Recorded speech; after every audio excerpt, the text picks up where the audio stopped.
చందమామ కథ. వెనిస్ వర్తకుడు. పూర్వం వెనిస్ నగరంలో షైలాక్ అని ఒక యూదు వడ్డీ వ్యాపారి ఉండేవాడు. వాడు క్రైస్తవ వర్తకులకు డబ్బు అప్పు పెట్టి అమితమైన వడ్డీ వసూలు చేసి చాలా ధనం గడించాడు. తన బాకీలు వసూలు చేయటంలోనూ వడ్డీలు తీసుకోవటంలోనూ దయా దాక్షిణ్యాలు కొంచెమైనా లేక కర్కోటకుడిలాగా ప్రవర్తించటం చేత షైలాక్ను చూసి ప్రతివాడు ద్వేషించేవాడు. షైలాక్కు శత్రువులే తప్ప మిత్రులెవరూ లేరు. వెనిస్ నగరంలోనే ఆంటోనియో అనే క్రైస్తవ వర్తకుడు ఒకడుండేవాడు. అతను షైలాక్కు గర్భశత్రువు. ఎందుచేతనంటే ఈ ఆంటోనియో వడ్డీ వ్యాపారికి అన్ని విధాలా పక్కలో బల్లెంలాగా ఉండేవాడు. అతను యువకుడు, దయాస్వభావుడు, స్నేహపాత్రుడు. చిక్కులలో ఉన్నవారికి వడ్డీ లేకుండా అప్పులు పెట్టేవాడు. వర్తకుల కూటంలో ఈ ఇద్దరు తటస్థపడినప్పుడల్లా ఆంటోనియో షైలాక్ దుర్మార్గాలను అందరి ఎదుట దుయ్యబట్టేవాడు. ఆంటోనియోపై పగ తీర్చుకునే అవకాశం కోసం షైలాక్ ఎంతో ఓపికగా ఎదురు చూస్తున్నాడు. వెనిస్ పౌరులకు షైలాక్ అంటే ఎంత అసహ్యమో ఆంటోనియో అంటే అంత ఆదరం. అతనికి అనేక మంది మిత్రులుండేవారు. కానీ అందరిలోకి అతని ఆప్తమిత్రుడు బసానియో అనే యువకుడు. బసానియో గొప్ప వంశంలో పుట్టినవాడు. అతనికి తండ్రి ఇచ్చిన ఆస్తి బహుకొద్ది. దాన్ని కాస్త అతను త్వరలోనే ఖర్చు పెట్టేశాడు. ఎందుచేతనంటే అతనికి ధనం లేకపోయినా గొప్పగా బ్రతికే అలవాటు పోలేదు. పిత్రార్జితమంతా హరించిపోయాక బసానియో కేవలం ఆంటోనియో ఇచ్చే డబ్బుతోనే కొంతకాలం కాలక్షేపం చేశాడు. అయితే బసానియో దారిద్ర్యం తీరే రోజు దగ్గర పడింది. ఎందుచేతనంటే ఒక ధనికుల ఇంటి పిల్లను ప్రేమించి పెళ్లాడే అవకాశం అతనికి లభించింది. ఆ పిల్ల పేరు పోర్షియా. ఆమె తండ్రి చనిపోతూ తనకున్న అంతులేని ఆస్తికి ఆమెను వారసురాలుని చేసి పోయాడు. ఆమె వెనిస్ నగర సమీపంలో బెల్మోంట్ అనే గ్రామంలో ఉంటున్నది. పోర్షియా తండ్రి బ్రతికున్న రోజులలోనే బసానియో బెల్మోంట్ వెళ్ళి ఆమెను తరచూ చూస్తుండేవాడు. పోర్షియా తనను ప్రేమిస్తున్నదని బసానియోకు గట్టి నమ్మకం ఉన్నది. తండ్రి పోయిన కారణం చేత ఆమె పెళ్లి చేసుకోవాల్సిన పరిస్థితి ఏర్పడింది. తనను పెళ్లాడమని కోరటానికి బసానియో బెల్మోంట్ వెళ్ళ నిశ్చయించాడు.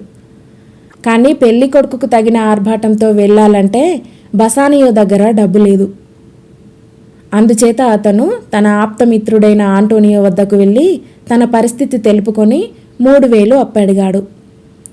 దురదృష్టవశాత్తు ఆంటోనియో వద్ద తగినంత డబ్బు లేదు. సముద్రాలపైన వెళ్ళిన అతని వర్తక నౌకలు నేడో రేపో సరుకుతో వస్తాయని ఎదురుచూస్తున్నాడు. అవి వచ్చి చేరితే గాని అతనికి చేతిలో డబ్బు ఆడదు. అందుచేత ఆంటోనియో తన మిత్రుడిని వెంటబెట్టుకొని షైలాక్ వద్దకు వెళ్ళి, నా నౌకలు రాగానే తిరిగి ఇస్తాను, నాకు 3,000 అప్పియ్యి అని అడిగాడు. షైలాక్ తన పగ తీర్చుకోవటానికి ఇది మంచి అవకాశం కావచ్చుననుకొని, అయ్యా, తమరు నన్ను చాలాసార్లు కుక్క అని సంబోధించారు, తిట్టారు, శాపనార్థాలు పెట్టారు. దానికి కృతజ్ఞతగా మీకు 3,000 అప్పియమని అడగవచ్చారా? కుక్క వద్ద అప్పిచ్చేటందుకు 3,000 ఎలా ఉంటాయనుకున్నారు అని అడిగాడు. దానికి దేనికి ఏమిటి సంబంధం? అవసరమైతే నిన్ను మళ్ళీ తిడతాను, దుమ్మెత్తిపోస్తాను. నేను మిత్రుడుగా నీ దగ్గరికి వచ్చి అప్పు ఇవ్వమని అడగటం లేదు. శత్రువుకి ఇచ్చినట్టే ఇయ్యి, తర్వాత వడ్డీతో సహా నిష్కర్షగా వసూలు చేసుకో అన్నాడు ఆంటోనియో. ఎందుకలా కోపగించుకుంటావు? నాకు తమ స్నేహం కావాలి. మీరు నన్ను అన్న మాటలన్నీ మర్చిపోతాను. తమకు కావలసిన డబ్బేదో ఇచ్చుకుంటాను. ఆ మొత్తానికి తమరిని వడ్డీ కూడా అడగను అన్నాడు షైలాక్. ఈ మాటలు వింటూనే ఆంటోనియో చాలా ఆశ్చర్యపోయాడు. మీరు 3,000 తీసుకోండి. లాంఛనంగా న్యాయవాది చేత ఒక పత్రం మట్టుకు రాయించి ఇవ్వండి. అదైనా సరదా కోసమే. ఫలాని రోజు లోపల మీరు డబ్బు ఇవ్వకపోతే మీ శరీరం నుంచి నేను ఒక షేరు మాంసం తీసుకునేటట్టు పత్రం రాయండి. వడ్డీ గిడ్డీ వద్దు, కేవలం సరదా కోసమే. మీరు డబ్బు తిరిగివ్వలేరని కాదు అన్నాడు షైలాక్ ఆప్యాయం నటిస్తూ. సరే, నాకేమీ అభ్యంతరం లేదు. నువ్వింత మంచివాడవని నాకు తెలియదు. అలా రాసిన పత్రంపై నేను సంతకం చేస్తాను అన్నాడు ఆంటోనియో. అలాంటి షరతు పైన ఆంటోనియో డబ్బు తీసుకోవటం బసానియోకు ఏమాత్రమూ నచ్చలేదు. అతను అభ్యంతరం చెప్పాడు. పిచ్చివాడా, నేను పెట్టే గడువులోగా నా ఓడలన్నీ సరుకుతో వచ్చి చేరుతాయి, నువ్వేమీ భయపడకు అన్నాడు ఆంటోనియో. వారి మధ్య జరిగే సంభాషణ విని షైలాక్, అయ్యో బాబు, మీ క్రైస్తవులు ఎంత అనుమానం మనుషులు. ప్రపంచమంతా మీలాగే ఉంటుందా? షేరు మనిషి మాంసం తీసుకొని నేనేం చేసుకుంటాను? అయినా స్నేహం కోసం కోరి ఇలా పత్రం రాయమన్నానే గాని మీకు అనుమానం ఉంటే డబ్బు తీసుకోకండి అన్నాడు. వడ్డీ వ్యాపారి మాటలు బసానియో అనుమానాన్ని ఏమాత్రము పోగొట్టలేదు. అతను ఎంత చెబుతున్నా వినక ఆంటోనియో ఆ యూదువాడి వద్ద డబ్బు అప్పు తీసుకొని వాడు కోరిన ప్రకారం పత్రం కూడా రాసి ఇచ్చాడు. ఆ డబ్బుతో బసానియో చిన్న పరివారాన్ని సమకూర్చుకొని గ్రాషియానో అనే వయస్సుడితో సహా పోర్షియా ఇంటికి తరలి వెళ్ళాడు. అతను పోర్షియాతో తాను నిర్ధనుడనని, అయితే తనది ఉత్తమ వంశమని చెప్పుకున్నాడు.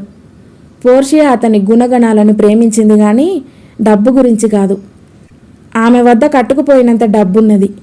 ఆమె ఎంతో నమ్రతతో, మీకు భార్యగా ఉండే అర్హత సంపాదించటానికి నేనింకా 10 రెట్లు ధనవంతురాలుని కాకూడదా, 10 రెట్లు సౌందర్యవతిని కాకూడదా అనుకుంటున్నాను.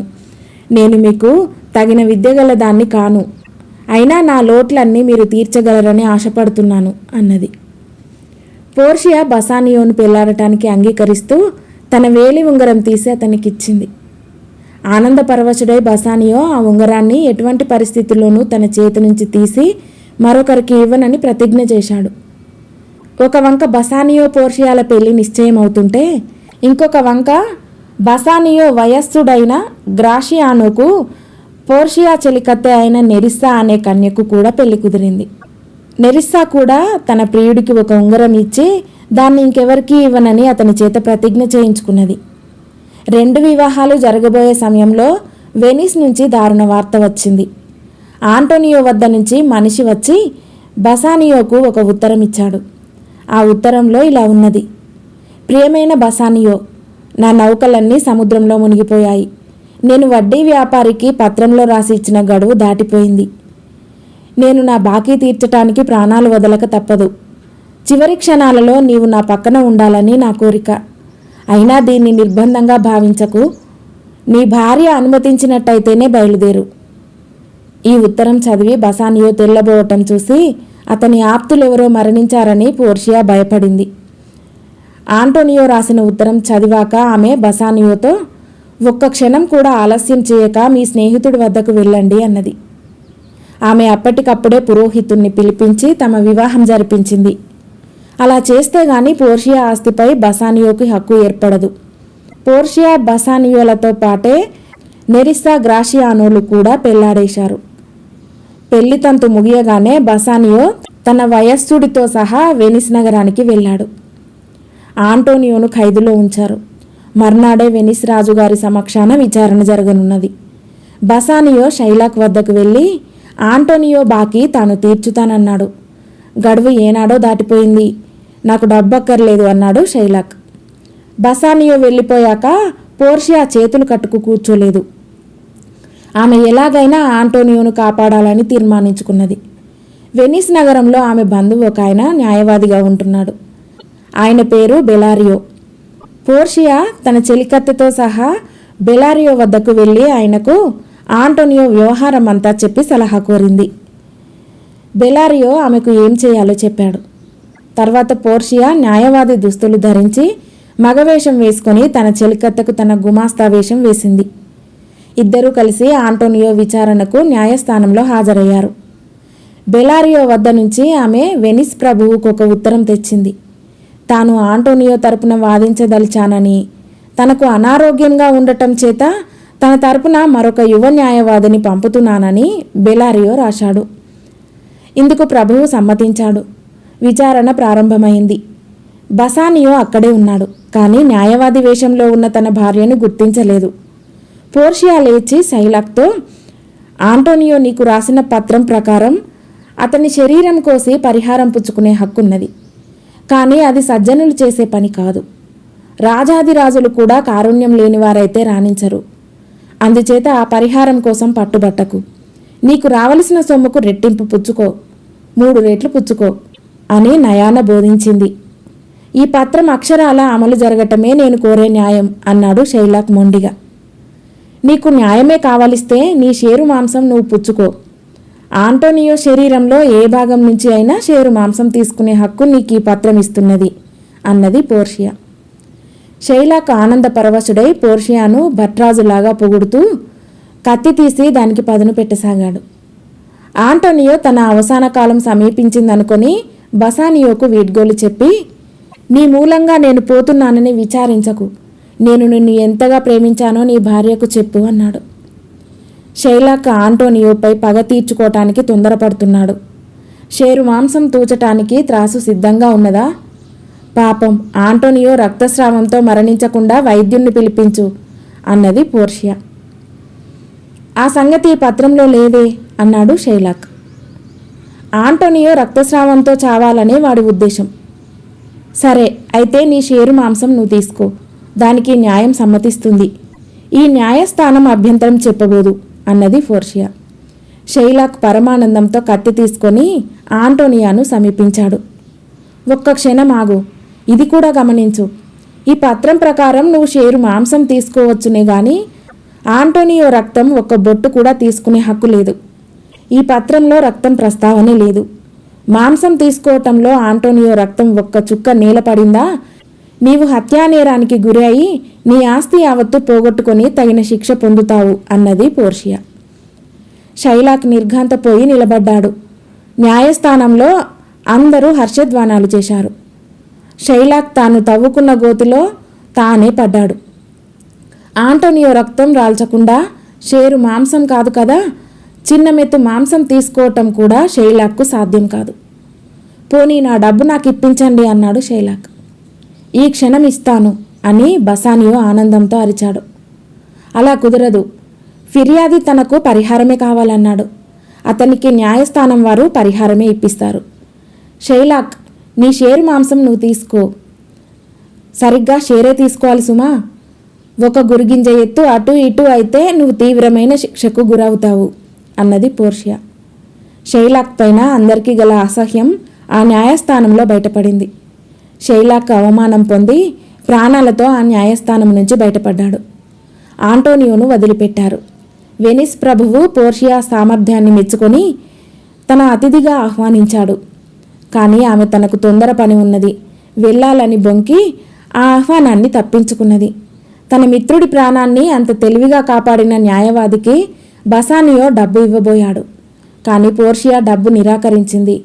బసానియో చేతిన గల ఉంగరం తానే ఇచ్చినది, ఇవ్వమని జ్ఞాపక చిహ్నంగా ఉంచుకుంటానని అన్నది. తన భార్యకు అపచారం అవుతుందని తెలిసి కూడా బసానియో ఆ ఉంగరాన్ని నిరాకరించలేకపోయాడు. అదేవిధంగా గుమాస్తా వేషంలో ఉన్న నెరిసా తన భర్త వద్ద నుంచి తన ఉంగరాన్నే బహుమానంగా పుచ్చుకున్నది. తర్వాత పోర్షియా, నెరిసా బెల్మంటాకు వచ్చి తమ ఇల్లు చేరుకొని మామూలు దుస్తులు ధరించి తమ భర్తల రాక కోసం ఎదురు చూడసాగారు. కొద్దిసేపటిలోనే బసానియో ఆంటోనియోను గ్రాషియానోను వెంటబెట్టుకుని వచ్చాడు. అతను తన మిత్రుణ్ణి పోర్షియాకు పరిచయం చేసి న్యాయస్థానంలో జరిగిన సంఘటనలేవి ఆమెకు తెలియవనుకొని చెప్పసాగాడు. ఈలోపుగా నెరిసా గ్రాషియానోతో పోట్లాట పెట్టుకొని, నా ఉంగరం యువతకిచ్చావు చెప్పు అని గద్దించసాగింది. పోర్షియా, ఏమిటర్రా కీచులాడుకుంటున్నారు అని అడిగింది. ముష్టి ఉంగరం కోసం నన్ను చూడండి ఎలా సాధిస్తున్నదో అన్నాడు గ్రాషియానో. అది ముష్టి ఉంగరమా? దాన్ని ఎవరికీ ఇవ్వనని ఈ ఉదయమే కదా ప్రమాణం చేశావు అన్నది నెరిసా. ఆంటోనియోను కాపాడిన న్యాయవాది వెంట ఉండే గుమాస్తా అదే కావాలని పట్టుబడితే ఇచ్చాను, తప్ప అన్నాడు గ్రాషియానో. అవును, తప్పే.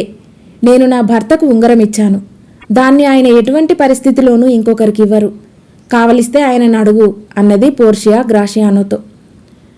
ఇంకా నయం, ఆయన కూడా మీ ఉంగరాన్ని ఆ న్యాయవాదికి ఇచ్చారు, కావలిస్తే మీరే అడగండి అన్నాడు గ్రాషియానో. ఈ సంగతి వింటూనే పోర్షియా బసానియో పైన ఆగ్రహం నటిస్తూ సూటిపోటి మాటలు అనటం ప్రారంభించింది. ఇదంతా చూస్తూ ఆంటోనియో, అయ్యో నేనెంత పాపిష్టిని, నా మూలంగా కదా మీరు ఇలా పోట్లాడుకుంటున్నారు అన్నాడు. ఇంకొకసారి అయినా అలాంటి పని చేయవద్దని మీ మిత్రుని హెచ్చరించండి, అయినదేదో అయింది అంటూ పోర్షియా తన ఉంగరాన్ని ఆంటోనియోకిచ్చింది. ఆ ఉంగరాన్ని బసానియో తీసుకొని చూసి నిర్ఘాంతపోయాడు. తర్వాత పోర్షియా నిజం చెప్పేసింది. ఆంటోనియో తరపున వాదించిన న్యాయవాది పోర్షియానేనని తెలిసి ఆంటోనియో, బసానియో చాలా ఆశ్చర్యపడ్డారు. ఆ ఆనంద తరుణంలో మరొక శుభవార్త కూడా వచ్చింది. సముద్రంలో మునిగిపోయాయి అనుకున్న ఆంటోనియో నౌకలన్నీ సరుకుతో రేవులో వచ్చి దిగాయి. కథ సమాప్తం.